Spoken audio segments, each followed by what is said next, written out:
কুমিল্লায় বিপুল পরিমাণ ভারতীয় শাড়ি ও থ্রি-পিস সহ যানবাহন জব্দ করেছে বিজিবি।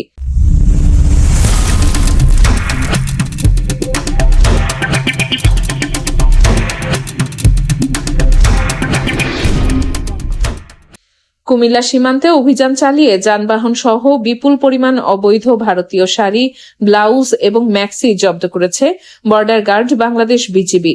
জব্দকৃত এসব চোরাই মালের আনুমানিক বাজার মূল্য প্রায় ৭৪,৯৫,০০০ টাকা।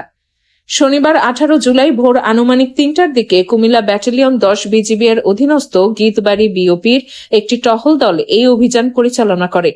বিজিবি সূত্র জানায়, নিজস্ব দায়িত্বপূর্ণ সীমান্ত এলাকায় চোরাচালান প্রতিরোধ ও আন্তঃসীমান্ত অপরাধ দমনে নিয়মিত অভিযানের অংশ হিসেবে এই কার্যক্রম চালানো হয়। এরই ধারাবাহিকতায় গীতবাড়ি বিওপি টহল দল সীমান্ত থেকে ৫০০ গজ বাংলাদেশের অভ্যন্তরে মনতলা নামক স্থানে অভিযান চালায়। বিজিবির উপস্থিতি টের পেয়ে চোরা কারবারিরা পালিয়ে যাওয়ায় কাউকে আটক করা সম্ভব হয়নি। তবে ঘটনাস্থল থেকে মালিকবিহীন অবস্থায় একটি যানবাহন এবং তাতে থাকা বিপুল পরিমাণ ভারতীয় শাড়ি, মেক্সি ও ব্লাউজ জব্দ করা হয়। ১০ বিজিবি কর্তৃপক্ষ জানিয়েছে, সীমান্ত এলাকায় চোরাচালান বন্ধে বিজিবির এ ধরনের কঠোর ও নিয়মিত অভিযান অব্যাহত থাকবে। জব্দকৃত মালামাল ও যানবাহন আইনানুগ বিধি মোতাবেক কাস্টমসে জমা দেওয়ার প্রক্রিয়া চলছে।